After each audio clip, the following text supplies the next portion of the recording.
I don't know about y'all. So guys, this is another episode of the Speak Easy podcast where we talk about the behind the scenes of what it is to be the speaker or the author. And you guys might have saw the title. I hope you saw the title is, do I have to love it for it to be successful? And I know a lot of times when it comes to being a speaker or the author, we see the Les Browns and we see the Gary V's and we see all of these people and we're like, yes, I see their success. I want to run and get what they have. Give me like 3 buckets of what they have. But we forget that there's some love involved. Listen, that's like looking at the marriage and saying, oh, their marriage is amazing. Ooh, careful. Because you don't know what their marriage went through to get to where it is. That's an ouch moment. Y'all can go ahead and put out. I know we starting off listen, I'm sorry. Let me start over. So I am your host, Out to these Pelzer, the voice coach, not a voice coach, but the voice coach, professional speaker, certified life coach, and Amazon bestselling author. And I thank all of our replay viewers. Definitely make sure that you share out the replay and comment.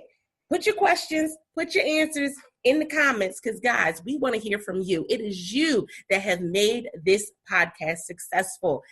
Yes, so we come to you throughout the week and then on Sunday evenings to talk about some hot topics when it comes to speaking and writing those books, getting those books published and being successful with it. So I have an amazing guest this evening. I have Miss Sonja. Hi, Sonja. Hi, everyone. And so I'm loving it because she didn't even know the title for tonight, but you see what her shirt says, right? It fits. See, that's when great minds think alike. Y'all don't feel it? Y'all will feel it. Y'all will feel it. Just give it a minute. Y'all will feel that. So when you tell them a little bit about yourself, introduce yourself to the audience. Well, good evening, everyone. It is truly my pleasure to be here. My name is Sonja Keeve, and I am the CEO and founder of Walk in Love 2 Creations, a clothing unisex apparel for men, women, and children. And the idea behind my Walk in Love Creations is to help empower and inspire communities to perform one simple act of kindness and passing it forward in the hopes of eradicating discrimination and bigotry and healing our communities from the inside out. Now, that's saying a lot right there. The healing part, healing from the inside out. I repeat it again in case y'all missed it, because y'all was like, eating a piece of chicken or something. She said healing from the inside out. I know a lot of times we're looking at everything that's going on in the world, and we're like, how do we quote unquote, fix it? Well, the thing is we have to work on us first. Mm-hmm. And then it's that ripple effect. It's that domino effect is when we work on us, it changes some other people, it changes some other things. That's a whole other conversation. We'll come back to that one. But, I wanted to start off the conversation because people look at the success of certain authors and certain speakers, and they immediately say, I want to do what they're doing. They immediately run towards it. They're immediately like, I want to publish the book. I want to stand on stages. And then they get to the point where they're supposed to do it. And, the rubber hits the road. Mm-hmm. And something happens. Well, this not their passion. Right. This not their passion. So when you think about it from the author and speaker's perspective, what is one key element that you think really has to be there that'll show you that this is what you're passionate about? This is where your love is. Really, the first step that you have to do is create that why statement. Your why statement is going to be that thing that will compel you to move in moments when you hit that rubber meets the road. It identifies who you are, whom you want to serve, and how can you impact with the skill sets that you have to help create the spaces that you want to be in. And many times when we start with our why, it answers the question, what is it that I'm really, really good at? Like, what do I really love to do? Not just what you're okay at doing, but what is it that when they see you, when your name is spoken out of someone's mouth, they identify that's who that is. So starting with that why statement is critical. I definitely agree, because I think that's, we got to understand that there's no easy road. Like, if you've been told that there was an easy road to anything, go back and just kind of mom pluck them in the forehead. Y'all know what that mom pluck feel like. Just kind of mom pluck them in the forehead because they lied to you. There's no easy journey. But when you have that love for something, it makes it easier. Yes. Because now I'm weighing my options. Okay, do I really want to do this? Do I not really want to do this? It makes you weigh your options. But then something that you teach and talk about is strategic relationships in what you do with your business as a loan officer. And it really stuck out to me, because when you love something or someone, you're not going to share them with just anybody. Can we talk? Hey, and that is really true, because when you're developing that intentional relationship, you want to build upon that with yourself, and knowing that I'm going to make that connection with you and we're going to build that relationship together. It's not something that's just going to happen at happenstance. It's almost like dating. It's, finding that right match, is what my core values. Does it align to who you are? Because a lot of times in life we have that mismatch, because we truly aren't aligning to who, when you don't even identify who you are from a brand perspective, then how can you, tap into the types of folks that you want to attract when you're unsure about who you are and what you stand for. So building that strategic relationship is truly a matching game. And if you match up with one and it doesn't work, then you move on and you keep going until you meet in the middle and you find that right connection. And when you know it's right, it just works effortlessly. Yes. So let's be honest. Let's be real. Some of y'all, and y'all know I'm transparent. Y'all know #real talk. Y'all know I'm transparent. Some of y'all, when it comes to being a speaker or being an author, you running around here like the $2 hoe. Now I know that's an ouch. I know. You looking right now at the screen like, oh my goodness, unicorn. No, you did not just say that folks is out here running around like a $2 hoe. But the reality is just that. Yeah. You're running out here. You're trying to connect with whoever you can connect with. You're not being strategic about the relationships that you're trying to build when it comes to your business. Because remember, what do we always say? As an author, as a speaker, you are also an entrepreneur. So this is a business. Yes. And so you're not being strategic about the relationships. You just out here giving it up to everybody. I'm sorry. It's the truth. It's sad, but true. Right. And I see so many people get hurt that way. Mm-hmm. Yes. Hurt. Yeah. And it's interesting because one of the things I want to point out is that it's, when you're beginning and you deciding that, I want to be a speaker, because I went through the same journey, and I decided that, I had a story to tell. Well, what I started doing was like checking out folks like Les Brown, Lisa Nichols, and really watching those people, because I wanted to understand what made them so amazing. And you don't want to fall into the trap of trying to emulate exactly what they say, exactly what they do, because their story is not your story. And authenticity is critical when you are going out to say, this is who I'm becoming. Because when you tell your story, and you will tell it over and over again in many spaces and places, people will know when it's truly your authentic story and when it's something that has been repeated verbatim through someone else's story, because it doesn't come out naturally. And you begin to change up the story every time you speak it, because it was never your story to begin with.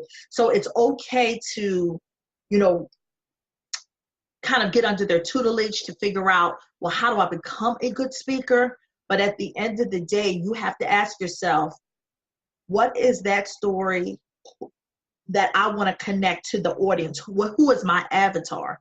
Because if you are, for me, my avatar is women. I believe in inspiring women. I want to inspire women across nations. Now, I'm not saying that the brothers don't, you know, my story can't touch a brother, but you're not going to be able to relate to me as a woman through my struggles of what I've been through, simply because you're a man and you have your own, and, you know, and there's a place for that. But for me, I'm connecting to that woman who is in a 9-to-5 job, and she either got laid off after being told she's not enough, after she's been told you need more education, and she's done all that she can, and then is still told you need more. I'm for that woman who is sitting as a mother going, I'm ready to leave a legacy for my children, but how do I do that? How do I make that first step? I'm for that woman who has been through some trials, been through some challenges, but has been able to overcome, and they need to be in a tribe that celebrates them and not tolerates them. So as you begin to say out to the world, this is who I'm becoming, after you create that why story, start reaching out and finding your tribe, because it's your tribe that is going to help elevate you to the places you want to be. Come on now, you done spoke a whole good word right there.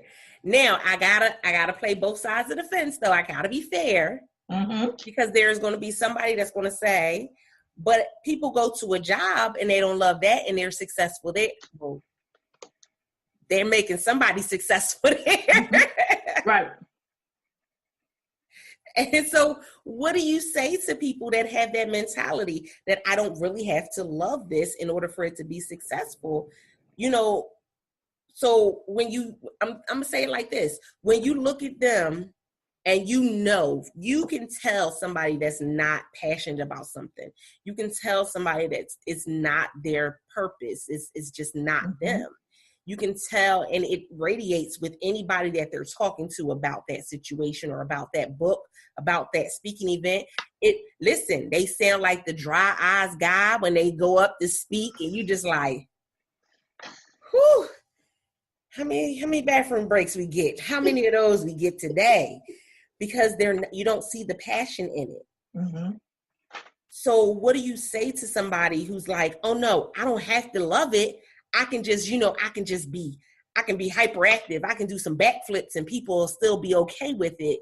And they try to, put on that mask or that facade and make it seem like, oh, this is all me. What happens is, after a while, it becomes it wears you down, because having to keep up that facade day after day, you start to internalize everything that you're feeling. And then that one moment when you've had that bad day, you just speak out and just say everything on your mind that you really shouldn't have said. So I tell people, if you're in a space on your job and it's not what you're passionate about doing, and I've been there, so I know exactly how you feel. I tell people, you have to find, I'm big on affirmations. I'm really big on affirmations, because it's the affirmations or listening to something positive before you step into that space to help you get through your day. You absolutely don't have to love your job to be successful, but you have to do your job. So at best, you want to over-deliver on what you were set there to do. And at the same time, because I've done it, I am using my 9-to-5 to be the seed for my passion. Because as an entrepreneur, you cannot be an entrepreneur broke. You cannot be an entrepreneur broke. So use your job to be that seed that's going to help you get on your grind after 5 o'clock.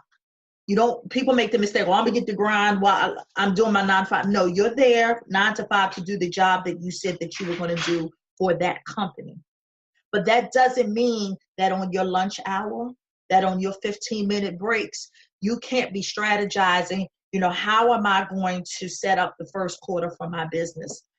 What relationships am I going to make? Because sometimes, even on that 9 to 5, when people, folks in your inner circle know that this is something that you're trying to do, become that author, become that speaker, they may come to you and say, hey, I know somebody that would be great for you to connect with because I know that this is something you're passionate about doing.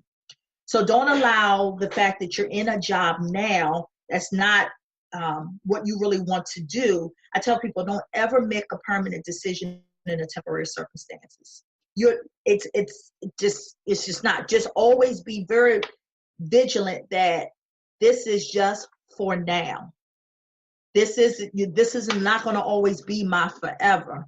And when you can get into that headspace, something shifts in your mind and you come in happier because you know that there's a greater purpose for you. And it may not be that 9 to 5, but you know what? I'm using this as my seed until I get to where I want to be. You about to make me get up and run around this here place. Because I remember being at my job, and when I found the thing that I was in love with me going back to writing, with me going ahead and doing the speaking engagements, even with me being an introvert, I found that this was something that I love to do. Mm-hmm. Even with me doing the podcast, it has become something that I love to do. And literally it bubbles over. Yeah. People see that. Mm-hmm. And so when I was still going to the job, they were looking at me like, yeah, she ain't going to be here but so much longer. Yeah, she ain't going to be here but so much longer. Yeah, she's going to be gone. And they could see that the same passion, because this is the thing. When we're at something, doing something for a length of time, I feel as though we have a passion that we put towards it. We have the energy and the strength that we put into it. So when you're going to a job, that because that's your job, you may like certain bits and pieces of it. So you put that passion into it. Right. But when you really find that thing that's really like, oh no, I'm in love. Come on, put a ring on it right here. Yeah. Put the ring on this one right here. Right. Everything else fades away. Mm-hmm. Absolutely. And then when you start to go to the job, it's like,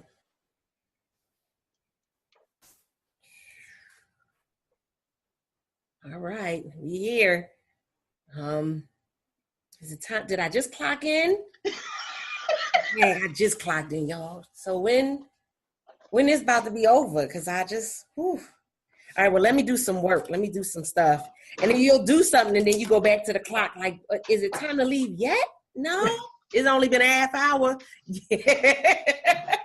Because you're trying to get back to that thing that you love. Right. I love that about being the speaker, because even though I know the behind the scenes of doing an event is stressful. It's stressful. Mm-hmm. When you're the MC, it's stressful because you're trying to keep things in order.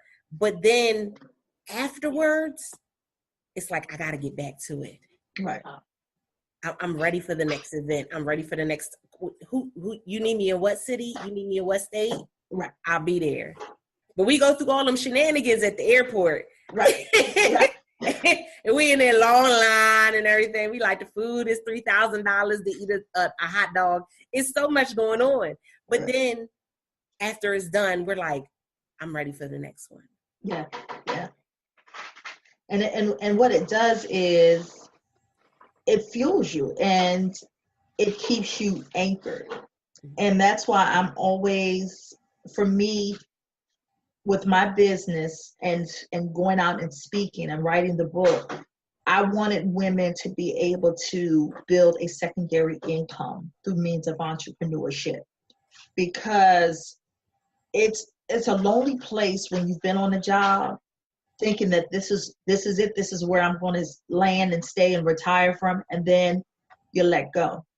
And then you're in a space where you're like, well, how am I going to build my business? I don't have the money now.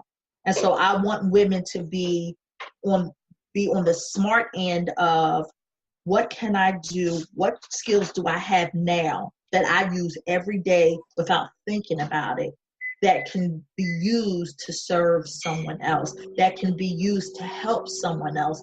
And that's what I did. I didn't realize that all of the skill sets that I had been doing in corporate America were skill sets that I could use to create a business for myself and give a platform for other people. Because we just use, we just go to that job and we're thinking, okay, I'm just here to do this job based on these, job skill sets, but never thinking, wow, well, I use communication every day. I build relationships every day. I have people who come to me for help, need advice. So why not start getting paid for it? Because like you said earlier in the show, we go to the job every day to help build that CEO's dream. But what can you do to help build yours? Because when you think about the companies that you work for in corporate America, they started the exact same way in the space you're thinking, well, how can I build a business? And it's because they were clear about what they wanted to do. And many times people create businesses because they want to help their communities. They want to help someone get a job. So I think that is something that you could do yourself. And when I had that aha moment, it's opened up so many ideas of things that I could do that I never thought of before. But you're so accustomed to getting up, going to work, doing the job, going home, going through your routine, that if you stopped for 5 minutes and thought, if I'm a big workout person and I love to work out and help people lose weight, I never thought I could be an actual personal trainer for someone else. Or, I love to talk. I love to inspire people. Well, you could actually join Toastmasters International and learn how the art of public speaking and getting over your fears and making those connections. And guess what? It could possibly lead to you being on someone's stage, someone's space to share your story. But every day we have those gifts, we have that talent, but we just have to, tap into it.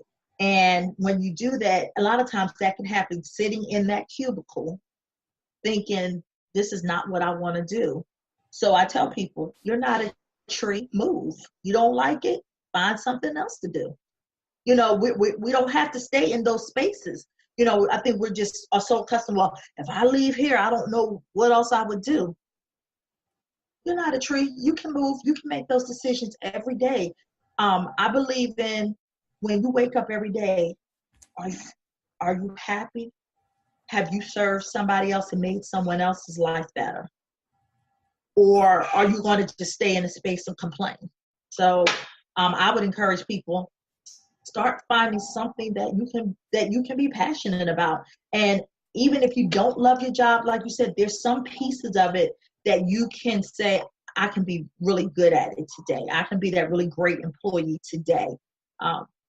Because when you do that, believe it or not, people are always watching and they say, wow, you seem a lot more happier these days. And you're like, because back in your head, you got some things working and making some relationships.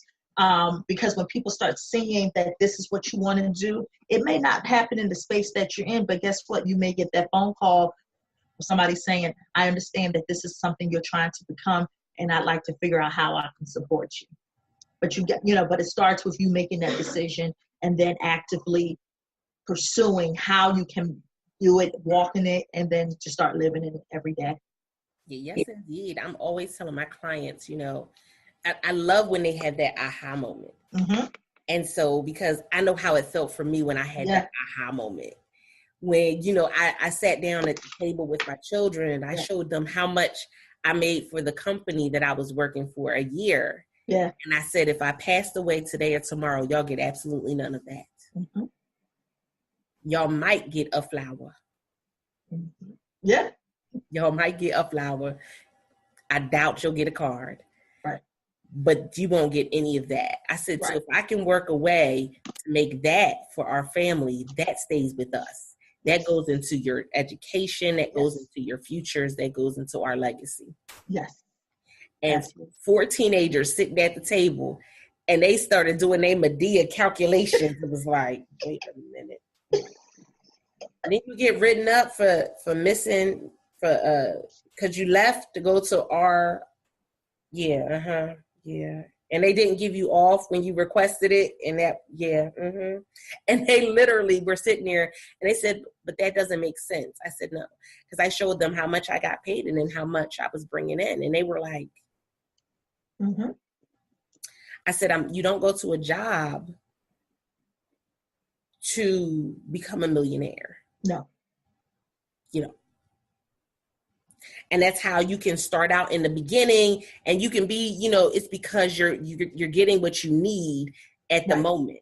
Right. But then when you really start putting the numbers on paper, and I think that's what a lot of people fail to realize, is it's the same way in a relationship. Mm-hmm. When I really start putting things on paper, what it really means to be married. Yeah. It's not just waking up and saying, good morning. No. Hello, sunshine. Hello, world. Hello, butterflies. Birds. No. It's so much it's communication. It's how are we going to handle our finances? Yes. It's how we're going to raise our children. Yes. And when you look at your business, it's going to be the same way. Yes. How am I going to handle the finances? How am I going to communicate with people? Networking, collaborations. Right. If I'm not looking at it in that same mindset, right, I'm already failing. Right. And I think also you brought up something that I think about also. People make the mistake of when they're ready to go into entrepreneurship, nobody's telling you to quit your job before it's time.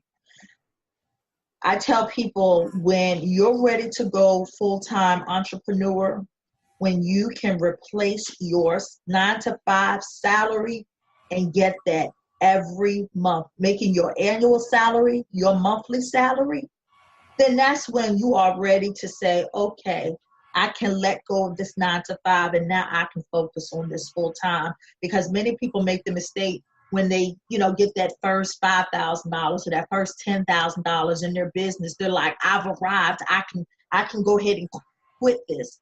But just as long as it took to build those businesses that you work at every day, that's something you got to realize. If you no longer have that 9-to-5, so you have those connections when you have that 9-to-5. When you don't have that anymore, it's 10 times harder. And if you haven't prepared yourself both financially, mentally to do it full time, you will fail. And then you find yourself going right back to just accepting any job just to make ends meet. And I think we've got to change that conversation of, that's why I try to teach it from, keep your 9-to-5, but build that secondary income for yourself. Because a lot of times for some families, an extra $500 would change their life. They think about that $10,000, $20,000. They hear those people say, "Well, I make $20,000 speaking," but you don't know what they went through to get to that $20,000. You don't know how many years it took them to get to that $20,000. Like the Les Browns, who are millionaires, they don't know the story of they didn't eat and they lived in cars and they lived on the streets and they slept on people's couches. So they just see the end result. And so I'm glad that you have that conversation with your clients because it's important. So I tell people, keep that 9-to-5, allow it to be your seed while you're building your business. And then when your annual salary becomes your monthly salary, consistently, not every 6 months, every 3 months, consistently every single month, then you're ready to say, okay, now I'm ready to do this full time. Exactly. And I have so many people that ask me questions. My inbox be on fire, you guys. If I showed you my inbox on Messenger, you would say, I don't even know why you answer. I don't even know why you respond. But I get so many people that they're either asking me questions about how I've been able to do it, or I see the ones that are out there, and this week they selling Avon, and next week they selling Cherish pads, and then they selling tummy tea. Yes. And I'm like, and then they're in your inbox and they're saying, hey, I have an opportunity for you. No, you don't. No, you don't. And I literally reached out. I was talking to my graphic designer last week, and I said, she hollered because she said, I saw the post that you did and I just could not stop laughing. Because I said, yes, people in my inbox, I don't want to sell your tummy tea, your cherished pads. I don't want to sell your Avon. I don't want to sell any of that. I want you to know that you're still working for someone else. Right. And you're not really working in your passion. Yes. Yes.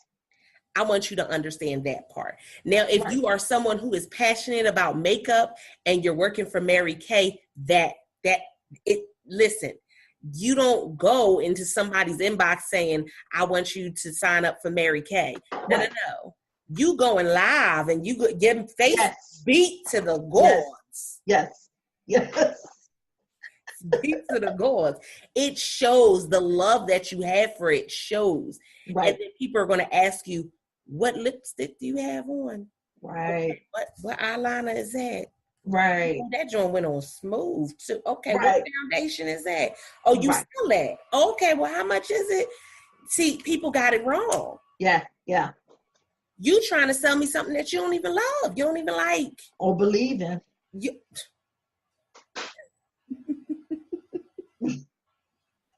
Because listen, can we talk about it? Let's talk about the videos out here. Talk about, I'm out here buying tummy tea and you getting liposuction. Okay. Yes. Yeah, it's crazy. It's absolutely crazy.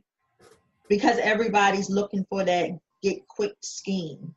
They want it now. It's like that, we talk about the microwave generation. They want it now. Like my children, they want it now just because they said it.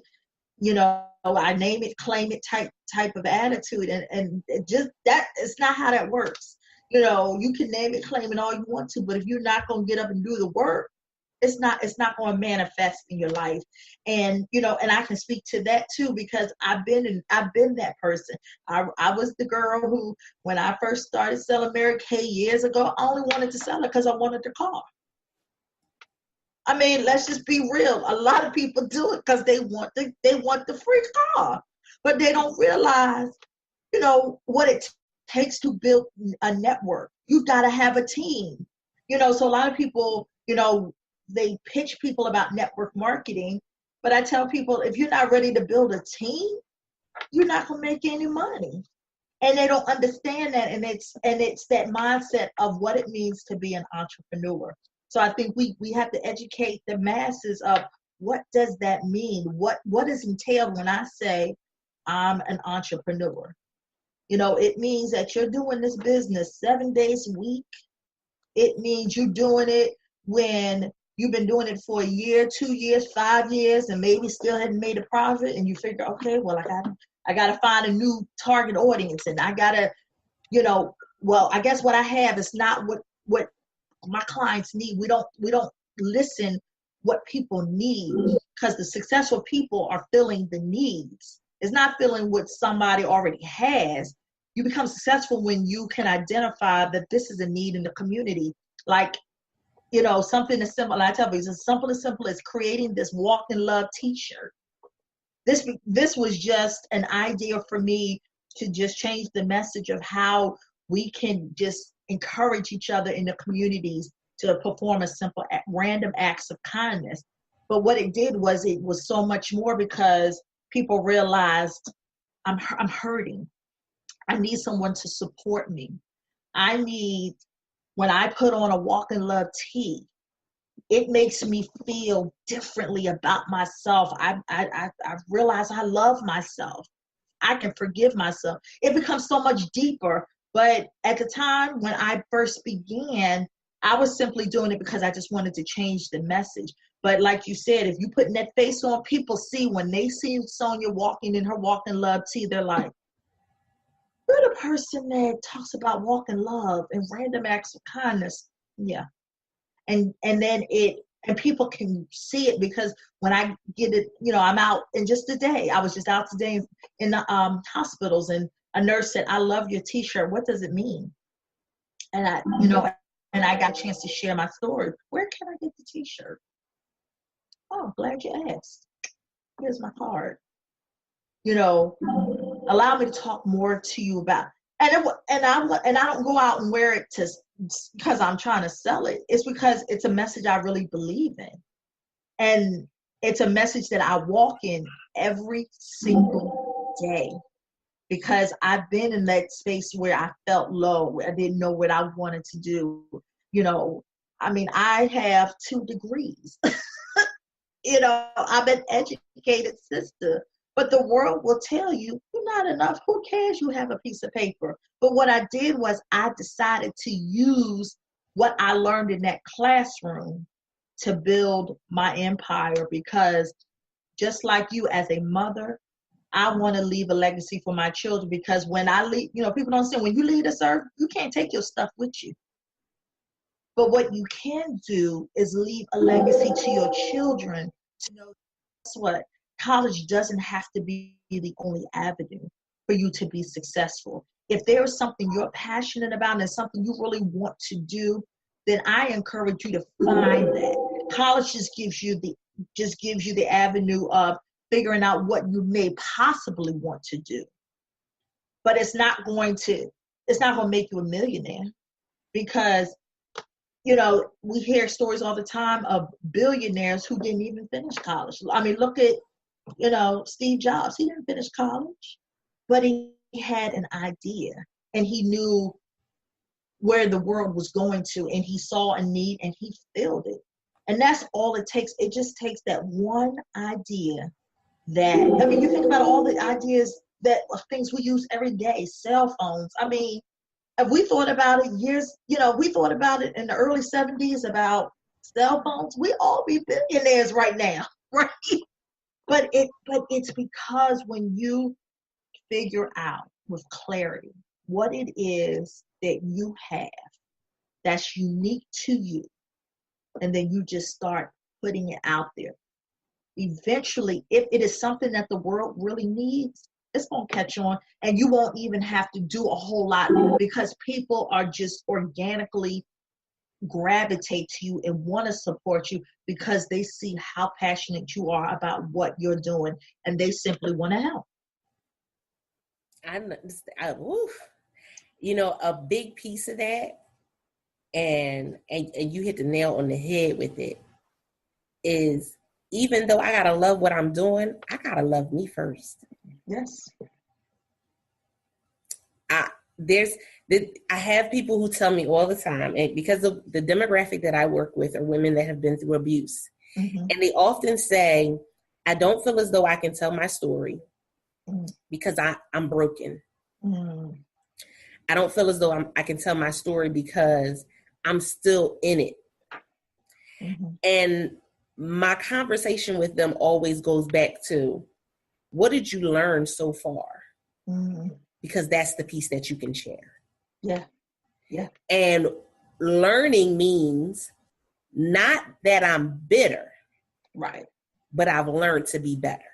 Yes. Yes.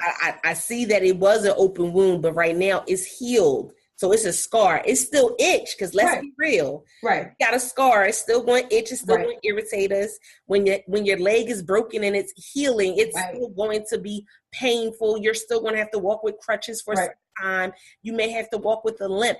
But the reality is that some healing took place. Some surgery took place. Some healing took place. What can you talk about from that standpoint? And that's what frees people. It's what you've learned. I've learned as a speaker that you tell your story, but you don't leave them in the valley. You got to bring them out. Because that is where the testimony is. It's how I overcame in spite of life's distractions. That was one of my chapters in the book I wrote. It was how I was able to manifest my calling despite life's distractions. Because life is always going to happen to us, for us, and about us.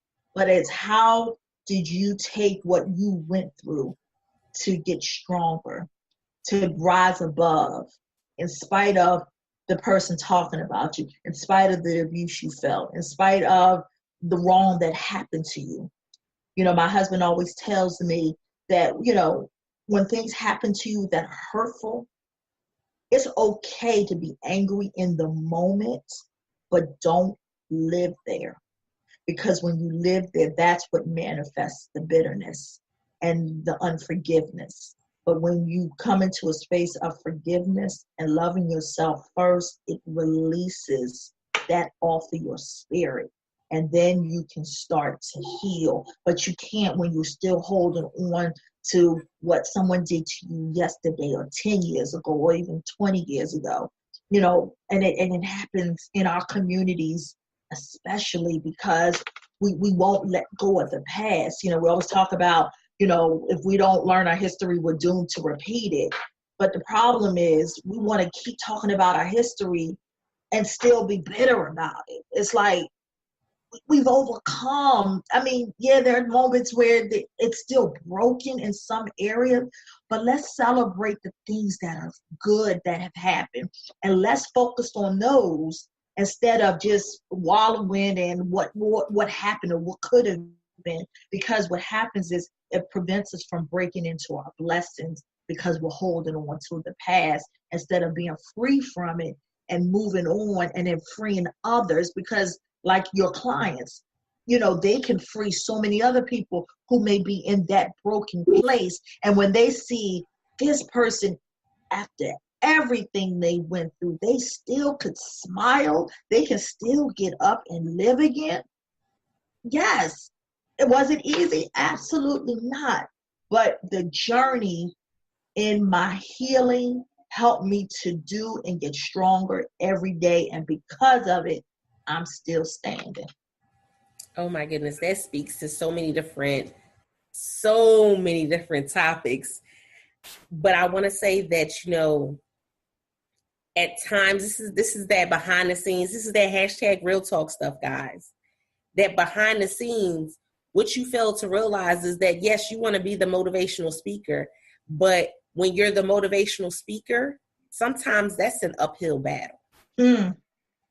Because we have to understand that whatever is going on in the world is pushing against what we're saying. Right. Whatever's going on in that person's life could be pushing against what we're saying. Right. And so we're already coming in at a deficit. Right. When we walk in the room. Right. So yeah, that love, that passion that you have for this topic, that love, that passion that you have for the things that you put into your book, that has to shine through. But it also is an uphill battle at times because you're going into a room with people that don't believe in what you're saying, that people that don't believe in affirmations, right. People that don't believe it. I mean, I've come across some interesting people. And then when I tell my story, they say, wow, I didn't think you had went through that. Yeah. You don't look like you went through all of that. Oh my goodness. Yeah. All the time.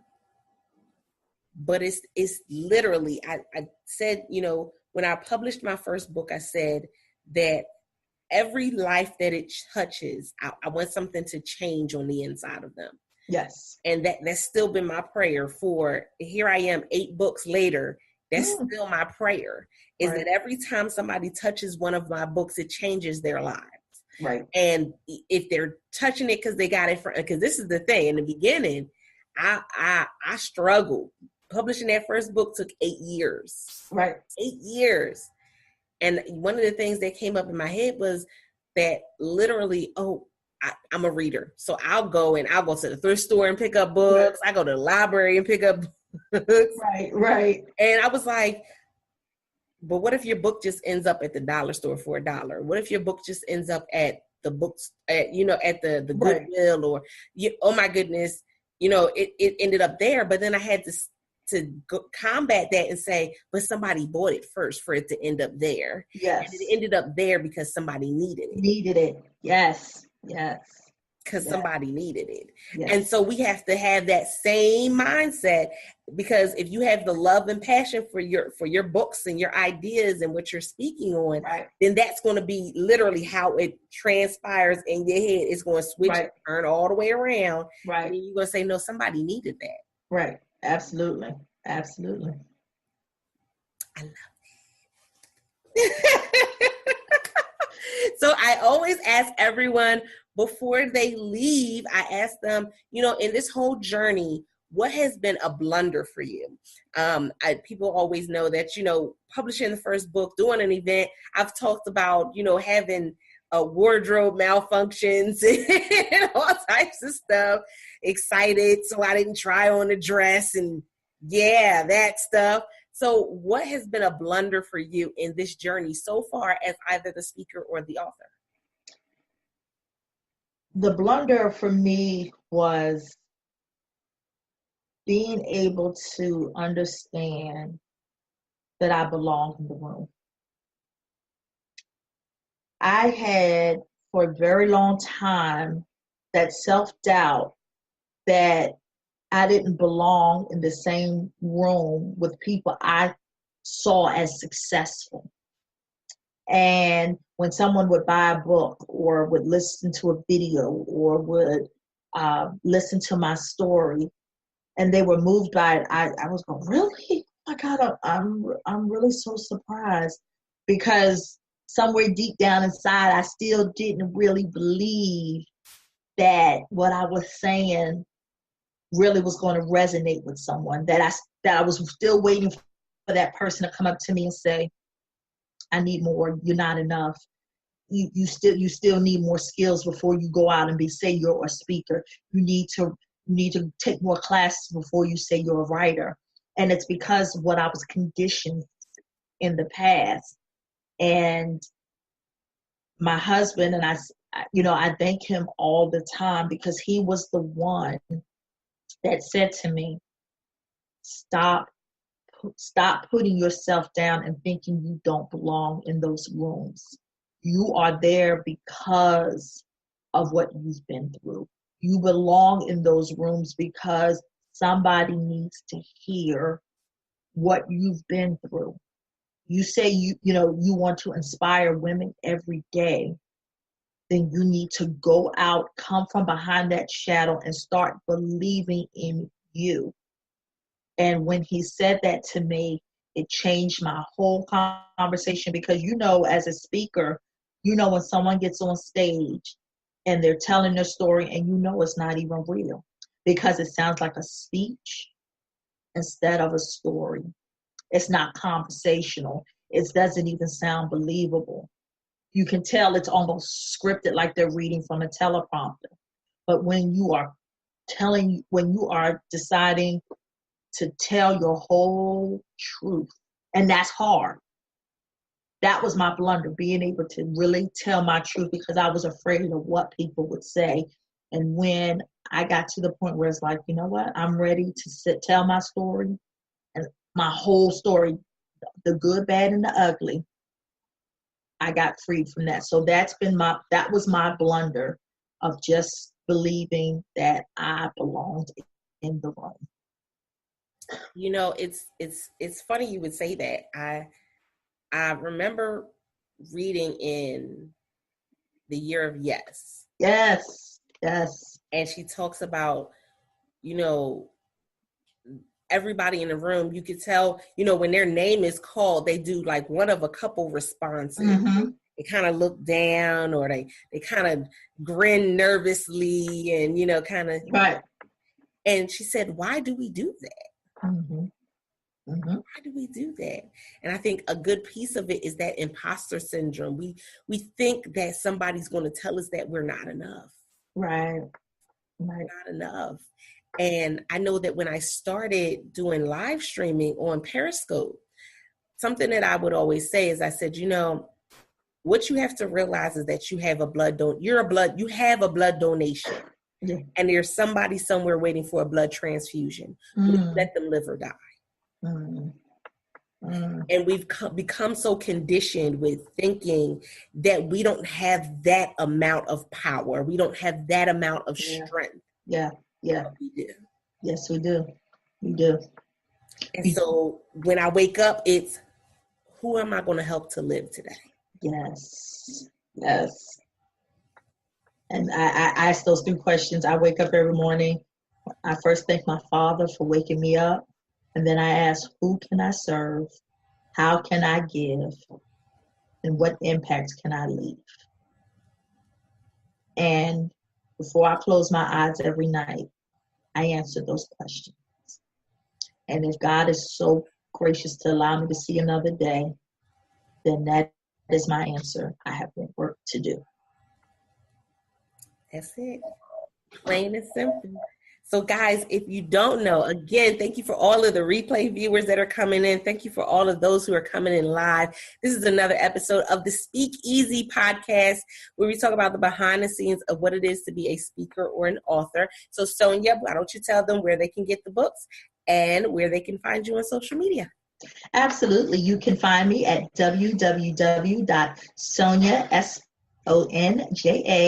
Sonja Keeve, SonjaKeeve.com. And you can find me on social media, Facebook, LinkedIn, and Twitter at SonjaKeeve.com. I'm very easy connection points, and you can get more information on my website of how you can order the book, the t-shirt, and where I'll be speaking next. And I may be in a city near you. Definitely looking forward to it. I'm getting my shirt. I'm getting my shirt, guys. Yes. Just in case y'all didn't know. So when y'all see me with it on, just know that I got my shirt. Yes. So with that being said, guys, if you want to be a guest on the Speak Easy podcast, by all means, go to bit.ly/Speak Easy podcast, all lowercase. You can definitely be a guest. I think right now we're booked up to like mid-March-ish. So you might want to hurry up and go on and catch your date quickly. Guys, I thank you so much, because without you, there would be no Speak Easy podcast. If you're catching this for the first time, subscribe, follow, make sure that you can get the notifications for the next time that we go live. And also, don't forget, comment, because we always come back and engage with you guys. Until next time, don't forget to press it out.